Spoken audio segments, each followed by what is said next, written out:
নমস্কার বন্ধুরা, কেমন আছেন? আশা করি সবাই ভালো আছেন। আজকে আবার একটি নতুন রেসিপি নিয়ে চলে এসেছি বনশ্রী রান্নাবাটি থেকে। আম কুটে রেখেছি আর এই যে মাছের ডিম। আজকে আমি টক করব। আমি কিভাবে টকটা করি সেটা দেখতে থাকো, সঙ্গে থাকো। প্রথমে আমি তেল দিয়েছি। তেলটা মানে গরম খুব বেশি করব না, সেই তেলে আর বেসন দিয়ে বা লবণ দিয়ে ভালো করে ডিমটাকে চটকে নিয়েছি। আমি বড়ার মতো করছি না, আপনারা চাইলে বড়ার মতো। আমি সমস্তটা একসাথে দিয়ে ভেজে কীভাবে করি সেটাই দেখাচ্ছি। এই দেখুন, এইভাবে ভেজে নিলে সময়টাও কম লাগবে।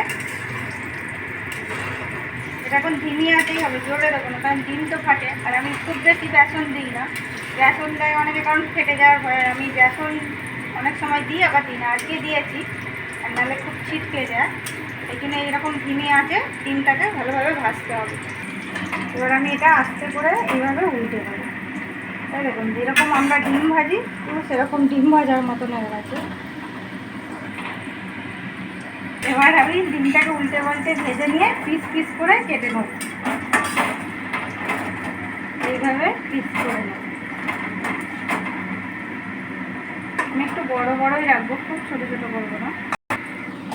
এইভাবে পিস পিস করে নেব। এভাবে ডিমটা ভাজলে কী হয়, বেসনটা কম দিতে হয়, ডিমের স্বাদটা পুরো পাওয়া যায়। আর বেশি বেসন দিয়ে বড়াগুলো যে জোরে আঁচটা দিয়ে ভাজলে তাতে কী হয়, বেসনের স্বাদটাই বেশি পাওয়া যাবে, ডিমের স্বাদ কম পাওয়া যাবে। এতে কী হয়, অল্প বেসন দিয়ে ধিমি আঁচে ভাজবে, ডিমটাও ছিটকাবে না চারিদিকে, আর ভাজাটাও ভালো হবে। শুধু ডিমই মুখে থাকবে, বেসনের শক্ত ভাবটা আসবে না। আমি কিছুটা সরষে ফোড়ন দিয়েছি, দিয়ে তাতে আমের টুকরোগুলো দিয়ে নুন হলুদ দিয়ে ভালো করে ভেজে নেব।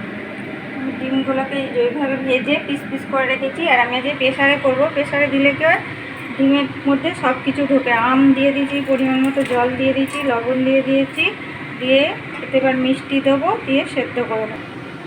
এবার পরিমাণ মতো চিনি দিয়ে দিচ্ছি।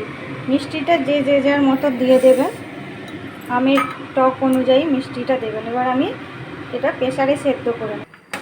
এই দেখুন বন্ধুরা, আমি প্রেসার থেকে ঢেলে নিয়েছি। আমও সিদ্ধ হয়ে গেছে, ডিমগুলোও সিদ্ধ হয়ে গেছে। আর এইভাবে করার কারণ হচ্ছে গ্যাসও বেশি খরচা হয়ে যাবে কড়াই করলে। ডিমটা সেদ্ধ হয়, প্রেসারে দিলাম, দুটোই কম খরচা। ডিমটাও সেদ্ধ হয়ে গেল, আমটাও সেদ্ধ হলো, আর খরচাটাও বেঁচে গেল। এইভাবে করবেন। আর নুন মিষ্টির পরিমাণটা নিজের মুখের অনুযায়ী, স্বাদ অনুযায়ী দেবেন। আর এটা আমি আরেকটু, যে যেরকম ঝোলটা রাখতে চাইবেন রাখবেন টকে, আমি আরেকটু গাঢ় করে নেবো ফুটি। আমার অম্বল টকটা হয়ে গেছে, এবার আমি ঢেলে নেব। দেখুন বন্ধুরা, কত সুন্দর হয়েছে। এটা আরও একটু টেনে যাবে, এখন গরম আছে। এইভাবে করে দেখবেন, খুব ভালো লাগবে। আর যদি ভালো লেগে থাকে অবশ্যই লাইক কমেন্ট এবং চ্যানেলটাকে সাবস্ক্রাইব করে দেবেন। Thank you.